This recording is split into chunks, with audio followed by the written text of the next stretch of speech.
train up a child in the way he should go, and when he is old, he will not depart from it. Videos of children preaching on the internet have millions of views, mainly because of the impact caused by seeing a child preaching from a pulpit or on a program.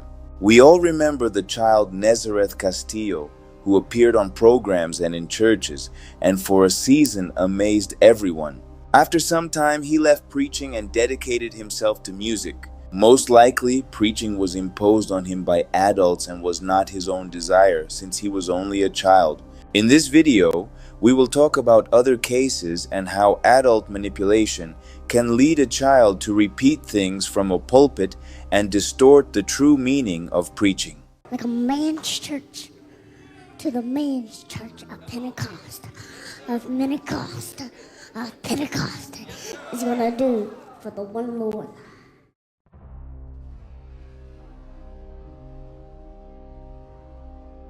Kanon Tipton did not appear out of nowhere.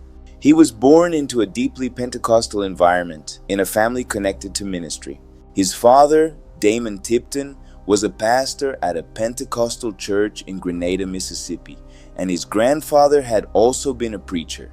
Because of this, from a very young age, Kanon was exposed to the language, music, emotion, and preaching style typical of that religious environment. According to several reports from that time, everything began when Kanon, still a 21-month-old baby, grabbed a microphone during a church service and started babbling as if he were preaching. The scene was recorded, uploaded to the internet, and quickly began to circulate. Years later, at around 4 years old, he went viral again with videos where he appeared dressed in a suit, standing behind a small pulpit, imitating with surprising precision the cadence and gestures of an adult preacher. What impacted millions of people was not necessarily the depth of the content, but the way the child reproduced the preaching style he had seen since birth. He shouted, raised his voice, made dramatic pauses, pointed upward, and moved his body like an experienced evangelist.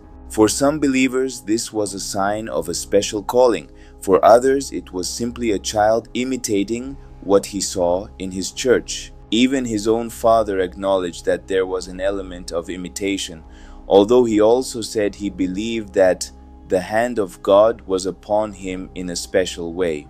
The case received so much attention that Kanon was included in reports about child preachers, including National Geographic content related to the phenomenon of pint-sized preachers, where the question was raised as to whether these children were responding to a genuine calling or whether they were being shaped by the family and religious environment around them.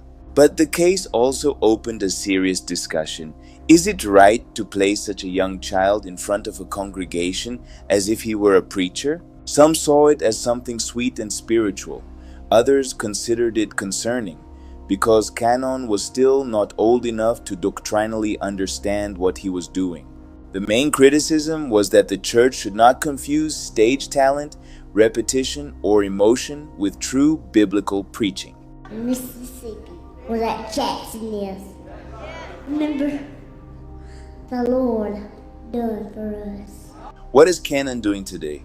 According to the most recent public information connected to his name, Kanon Tipton is no longer simply the viral child from the pulpit.